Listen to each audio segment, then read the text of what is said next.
And a very good afternoon, everyone. Welcome to Issues and Attitudes. My name is Jeff Owens, General Manager at WEIU. My co-host is Corbin Cox. Hello. And our guests today are Master Gardeners. We always have them on at least once a year. And today we have Diana Glosser and Jeanne Goble from the Master Gardeners program. Welcome, ladies. Good morning, and thank you.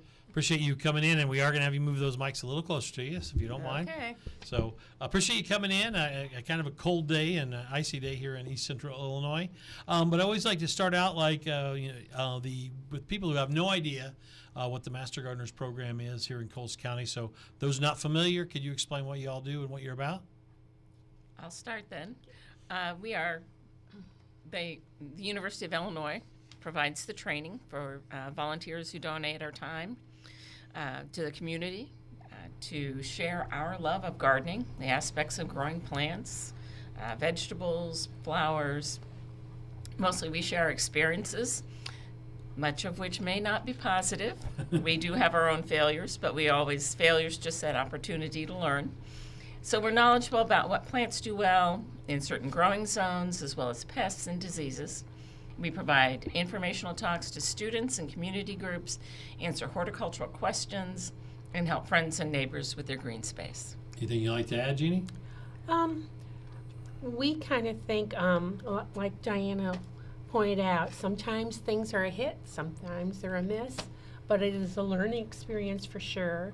And it's always, to me, kind of magical. What kind of colors are popping out? What kind of plants are thriving?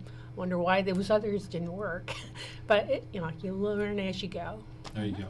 And we'll get into a lot of those details as the show goes on. But I know you have an event coming up with a guy named Chris Benda on March 2nd. So why don't we tell us who Chris is and why people would consider going to this event?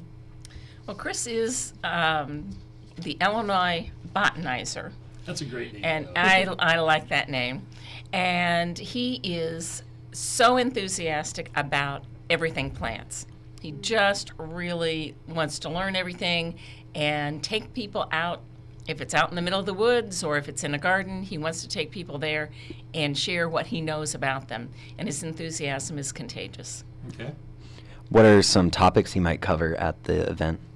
Some of the topics that he is going to talk about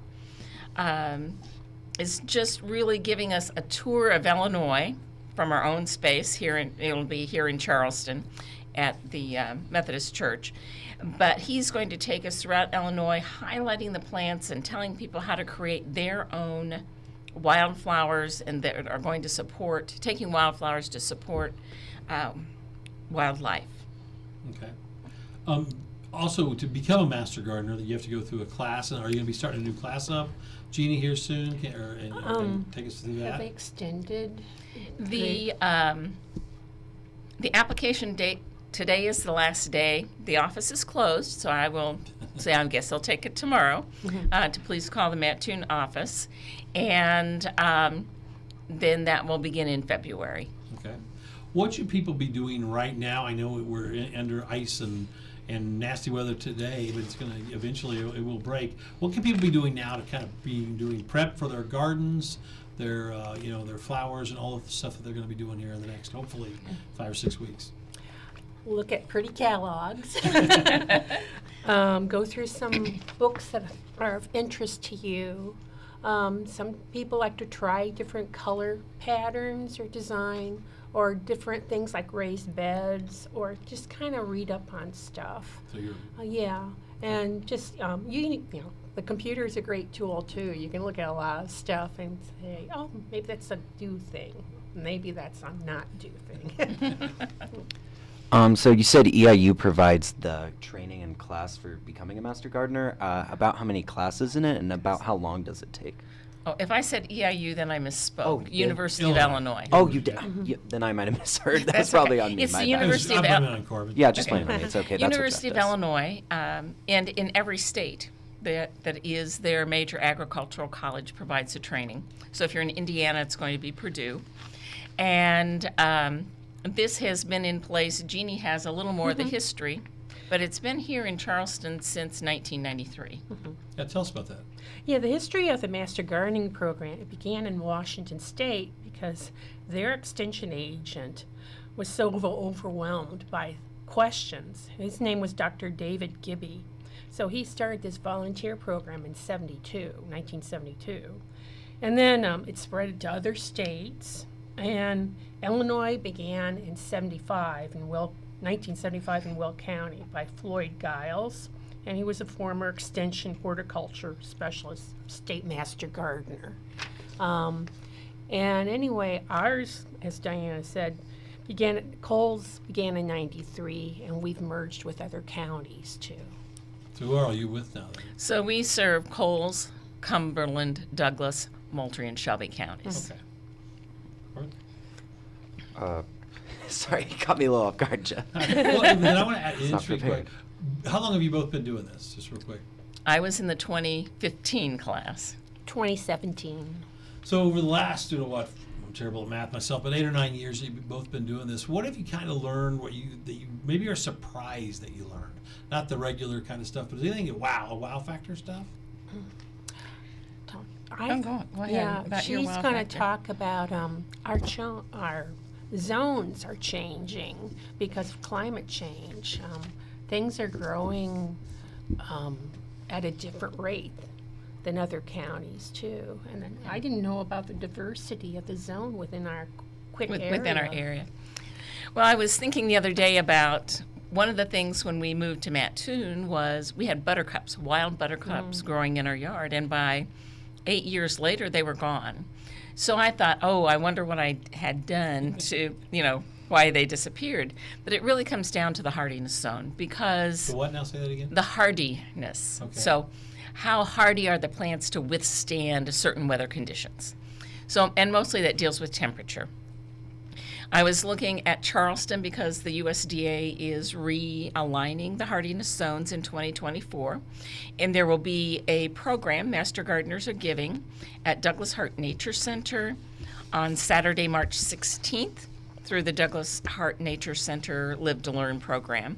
And Andy McNitt will be talking about how the zones are changing and what that means for the plants that you're growing. Mostly it means that our plants, we're going to be able to plant things that can be more, not really tropical, but more we might have seen in farther south in Illinois. So the lowest temperatures currently, we are 6A, so that's a -10 to -15. And they're talking about soil temperature there. And that will be changing in 2024, but I was curious because we serve that multi-county area. So I took Toledo as farther south, and they are in 6B. So they are a warmer climate zone than we are. Tuscola is pretty much the northern part, and they're in another Oh, really? zone as well. Never guessed that. So things that might do well either a little farther south or a little farther north, may or may not do as well where we are. But it also depends on soil, water, and sunlight conditions. So, I mean, really, the global warming is kind of affecting how people should be kind of preparing what they're going to do? I think so. Okay. And it's interesting. And 3 zones within really just about an hour's drive Yeah. in this area. So that even makes it your That job was- a little bit more difficult, That right? was kind of my wow moment this morning was when I really looked at it thinking, oh gosh, if I were farther north, I'd need to consider when I'm talking to somebody who's living, in another county. But So the buttercups that were in Coles County, are they just all gone, or is there a way to tell that, or how's that I don't work? think that they're all gone. I think there are some areas in Coles County that have not had any cultivation or any changes since the 1850s. And they are pristine as to the way they were when immigration of European immigrants came. And I think in some of those areas you're seeing some of those plants. We're talking with Diana Glosser and Jeanne Goble today from the Master Gardeners program here in Coles County, and actually more than Coles County, from the area. One of the things I heard about this weekend, might be a dumb question coming out, but I saw that it was going to happen, is the cicadas will be coming out this summer, the 13s and the 17-year-olds. Does that affect plants, gardening, farming, or, do you know? Or is that just a dumb question on my part? Absolutely. It does affect? It does, because they actually come out of the plant, they come out of the ground, but when they lay their eggs, it's coming out of the plant material. And you may see some, at my house, the last time that happened was I had some damage to small branches on trees. All right, interesting.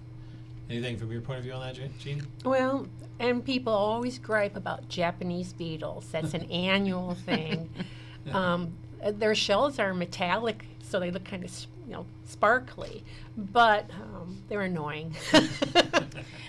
They do eat quite a bit. Yeah. There's all kinds of things commercially you can do, but the simplest and very effective way to deal with them is just to take a cup of just soapy water and just flick them into the water and then Oh, really? just remove them. That removes them. Nice way to say You just that. remove them. Yeah. Corbin, any thoughts? Yeah. So what are some things that Master Gardeners might do or provide for the community that a lot of people might not realize they do? I think some of the things that we have, the Idea Garden at Sarah Bush Lincoln Health Center, which Jeanne is, will talk co-chair. about that. Plant a Row, those are 2 areas. And we are in schools, we talk to community groups, whether it's through a church, a ladies group, sometimes Rotary, anyone who calls and wants a program on gardening, whether it's vegetable or flowers, we will do that. But Jeanne, why don't you talk about the Idea Garden? Yeah. As I said, I'm the co-chair, and Nancy George is also my chair too. And what's interesting is the Idea Garden is near Sarah Bush Hospital, Yeah. and it's near the emergency entrance. We have collaborated with the grounds people from Sarah Bush, and they've helped us a lot too. But the Idea Garden is about 25 years old. I know Kathy Hummel was inspirational in trying to plan that, and it keeps changing. We have about 7 plots, different areas, and that's the area that Diana Gloucester works in. That's the butterfly garden. I work mostly in the children's garden, but I do work in other areas too. So we just find things that might be of interest to people. We try to do new things like different benches. We have a keyhole garden that was a test that we wanted to see how that would work, and it was a big success. We've got a composting bin that we're working on. We have a bulb garden, a grass area, shrubs, quite a lot of areas. One area we call the rock alpine garden, so there's a lot of flowers growing in the rocky area. And we're just trying new things all the time and seeing is this a success or a failure. There you go. Where does money for these projects come from? Can people donate if they want to, or is it more like government funding, anything like that, privately funded? Funding is Everybody's well, favorite word. we're going back to Spring into Gardening there. Spring into Gardening is our major fundraising project, as well as the plant sale, which is happening in May. And that provides the funds for us to do those things. The University of Illinois has provided, and USDA, we've been able to write for some very specific grants to do specific things. The Plant a Row area, which is on the north side of Sarah Bush Lincoln Health Center, has been completely renovated. We took out everything. We're moving from being a production garden to more of a demonstration garden. And we're going to be doing some experimentation. Last fall, the area, we put down heavy plastic. We killed the plant material there. And then we put in mulch, and between mulch rows, we put in mushroom compost to create a new growing bed. And we're going to see how that works. There's some fruit trees there, and we'll see what kinds of things we'll be able to demonstrate. One of the things I know that's kind of growing up, and mostly in more of the bigger cities, but it has dwindled down or dwindling down to some of the is these community gardens or neighborhood gardens where people kind of share in some of the rewards of tomatoes and all this stuff. Is there anything like that around in any of the areas that you serve? A community garden? There are several. Fit to Serve is the largest in Mattoon, and they serve several different things. They participate in a farmer's market one evening a week, I think. In the Charleston area, there's the Food Forest, which is near the hospital. It's partially a demonstration garden using hugelkultur using all plant material. Nothing's removed. It all creates its own compost. There's also a small community garden there, and there is the Jefferson School in Charleston, their Monticello garden. Carolyn Carcasi, one of our master gardeners, is the lead there, and she works with students at Jefferson to grow different things. They design things. They make things to put in the garden, and it's a very exciting thing. How many master gardeners are there in your program? There's about 60. Wow, that's not what I thought. And then, how do you decide who's going to do what and where and all that? Can you take us inside the kind of the who, what, where, when, and why of the master garden program? I think it's mostly based on interest. We make comments to our president, which is Darla Chenard, where we would be most interested to working in. And if we're brand new, so we do have new people coming in, somebody decides, well, I'll mentor that person and help them out. But for most part, everybody helps one another out. There's a lot of sense of camaraderie. Oh, it's kind of like a team then, really. Yeah. It really is, and it's very diverse in the things that you might be able to do. And new members, as they finish their training, we take them on tours. We encourage them to try everything, and then see where they really fit the best. How often do you get invited to, hey, can you come check out my garden from your friends or buddies or relatives, and when they know that you've been around for so many years doing this? I think it's very individualistic. Yeah. But that's one of the University of Illinois rules, is that we don't go to people's houses and provide advice. Oh, you don't? You can't even, No. huh? No, but your friends ask you questions, you answer them. All right. So. See, that's the kind of Yes. stuff I like to learn. That, you can't invite a master gardener to your house for advice. We can't go and diagnose pet diseases or pest diseases, not pet diseases, pest diseases or that kind of thing. But the extension On site. office does get phone calls and then asking for people, could you research this? Why am I having this particular problem? Okay. And then we will get back to them. Interesting. All right. And if people have questions about their soil, we can help them with the how to do a soil sample, Yeah. and we can provide the materials for them. All right. Interesting. That's cool. What have been some of your favorite projects you've gotten to work on over the course of your Good career? question. Well, let Diana go first. Well, gosh, Idea Garden, I think because as Jeannie indicated, that it's really this group of men and women who have a very strong sense of camaraderie, and that that things are completely rethought every year. What do we need to change? What are some of the trends coming along? How can we help people incorporate that into their own properties? What can we show them that it looks like? And we've done programs at the garden to talk more about that in depth. Jeannie, what about you? I love the Idea Garden. It's a lot of fun for me because I have my own garden at home, but I like the Idea Garden because we are trying all these different techniques and trying different plants that normally we wouldn't have done on our own. And it's just very mystical to see colors, and you're like, whoa, I didn't know that was going to be that color. And then sometimes you think, why is that over there? Well, maybe a squirrel transplanted that bulb. Darn squirrels. Yeah, we have a keyhole garden that was experimental, and then All right, yeah, I'm going to stop you for a second. I apologize, but keyhole garden, I have no idea what that is. Can you explain? I don't know if you have a picture. There is a picture. All right. It is a raised bed garden. All right. Don't know.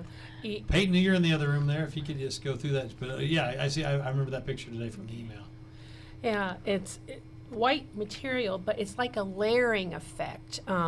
What we have is, think of it as a very large raised bed.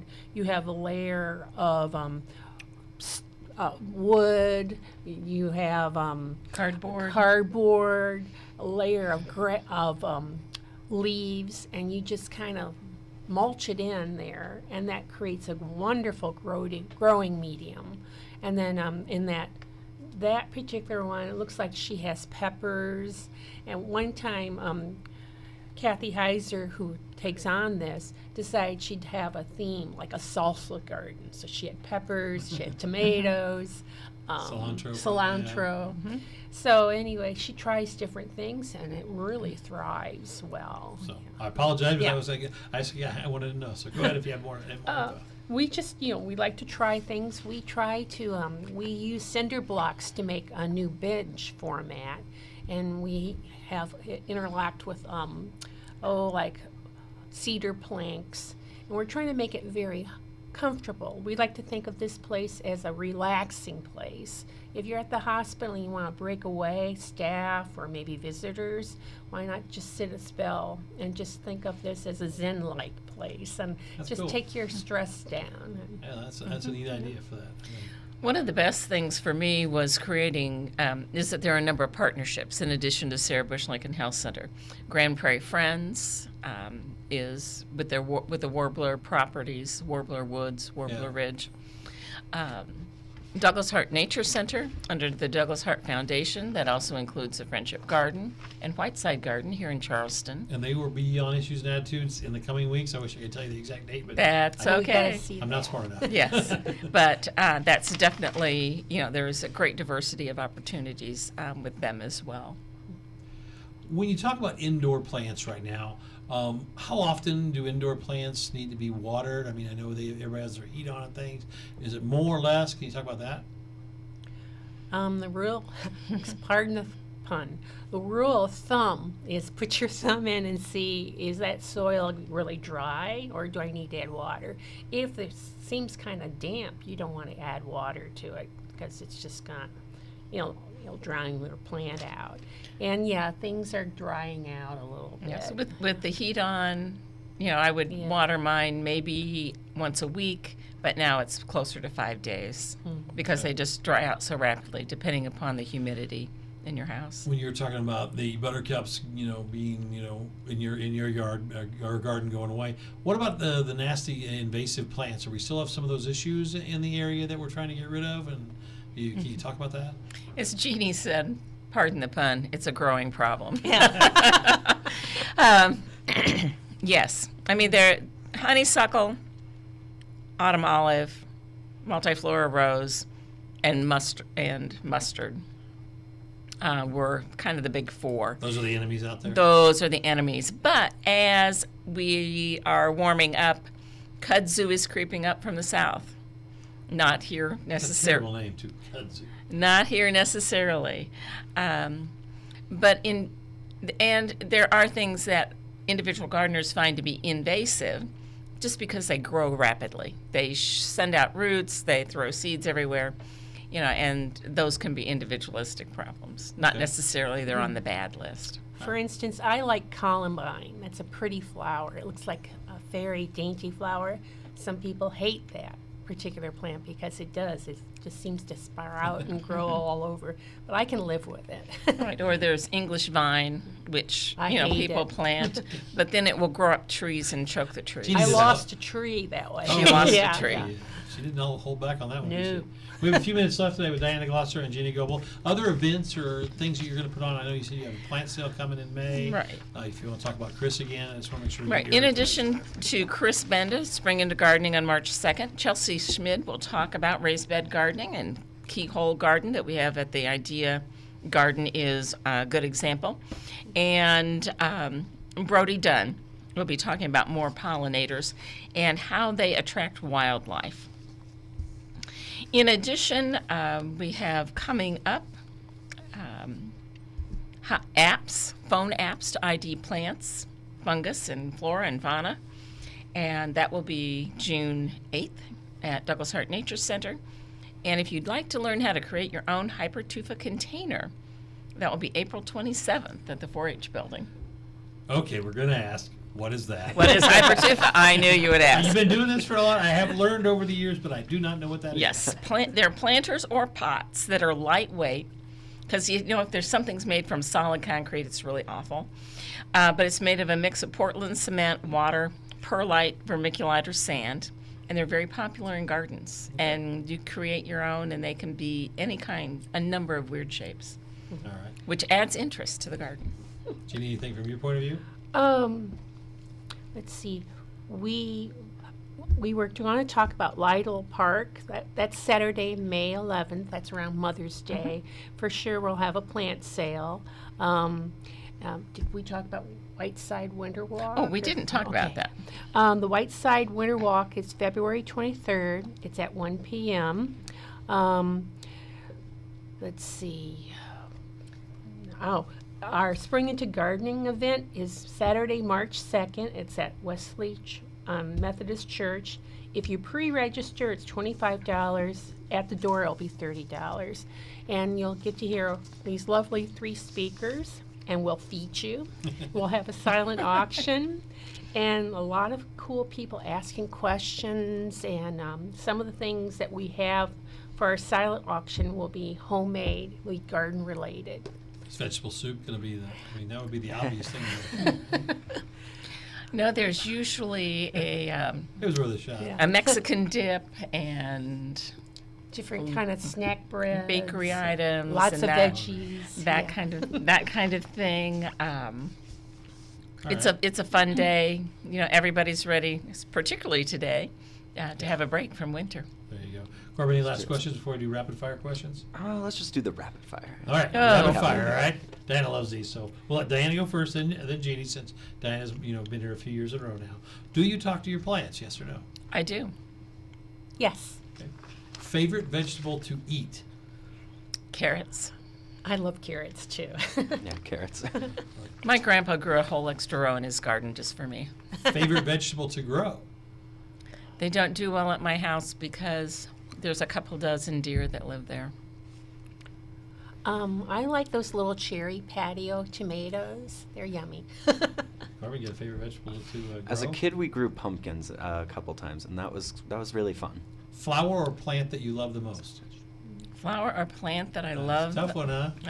Well, it's hard. It's hard to decide, and you don't want to alienate any of your children. Oh, that's a good way not to answer. Go ahead.